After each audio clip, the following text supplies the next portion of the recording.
Hey, what's up guys? It's ElasticSpyder here, and in today's video we are going to be looking at the kid again, this time from an AA test. One of you guys, actually a few of you guys, have commented on the USS kid review I posted, I believe on Sunday, regarding the USS kid, and some other YouTubers like Flamu do a slightly different build.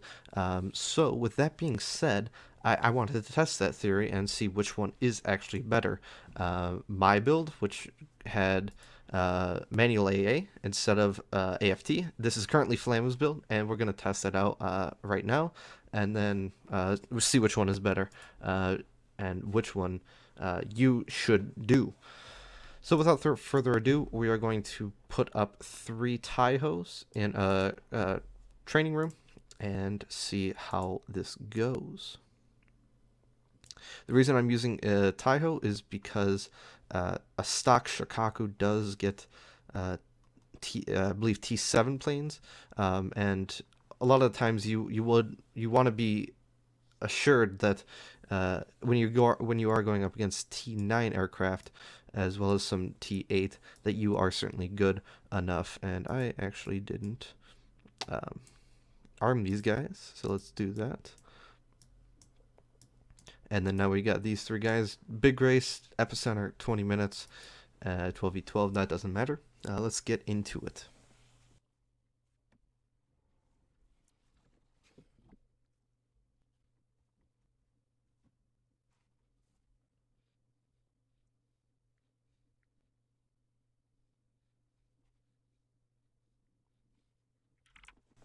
Alright guys, so we are going to be testing Flamu's build first, as I said earlier, and we are going to keep our AA on the whole time, and I'm going to pop my defensive fire whenever I feel is appropriate. Most of the time in battle, you actually wouldn't want your AA on right about now, because when you are floating around from cap to cap, and maybe you want to be more stealthy so you can surprise a DD or surprise anyone else with your torps, which aren't all that great, but you do want to have that that concealment factor. So this isn't as realistic as you might think, but just for the test, the purpose of testing, let's see how this build goes, and I will be quiet for now, and I'll see you guys after the match.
Alright guys, so I ended up shooting 49 planes. That took a little while, so I hope you guys didn't kill yourself over that. But in any case, I tried to refrain from shooting down or shooting any of the enemies. I just wanted this to be a pure AA test. In a real battle, you obviously would be able to use your smoke and hide and do other things like kiting away. I tried to stay in one general area, so it made it as difficult as possible for me. I didn't have as many islands to take into account. I just wanted to make this as easy as possible. You can see the amount of aircraft I shot down there and the amount of modules that were broken on my ship, and by the end I was pretty low. So let's go back to port, respec our captain to my build, and see how it fares out. So, preventative maintenance, last stand, adrenaline rush, superintendent, basic firing training, not advanced firing training, nope, manual AA, and concealment expert. Alright, so now that we got this, just be aware that I am running these flags. Not that the only one that makes a difference in this case would be this one. Other than that, it's pretty self-explanatory. So let's go back to that same training battle. Let's go here and 12v12 create. Let's find our Taiho. I was noticing that some of the planes were T9 and some of them were T8. That's by design how I want it.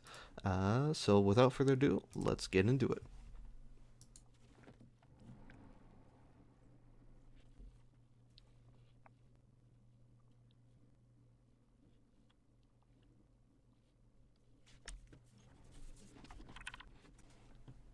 Alright, so again, we're going to be doing this AA test. It is with my build with manual AA instead of AFT. Again, I'll be leaving my AA on for this whole time, and I'll try and stick to that general area where I played last match. So we'll see how this goes. Of course, I'll try and do my best to dodge torpedoes and bombs, and use my defensive fire when I feel it is correct. I'll try to refrain from using smoke at all. Actually, I will refrain from using smoke at all, just to give the best comparison. So, without further ado, let's see how this goes.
Alright guys, so looking at my AA test, I did shoot down more planes, even though the game did end a little early, and I was a little bit lower health.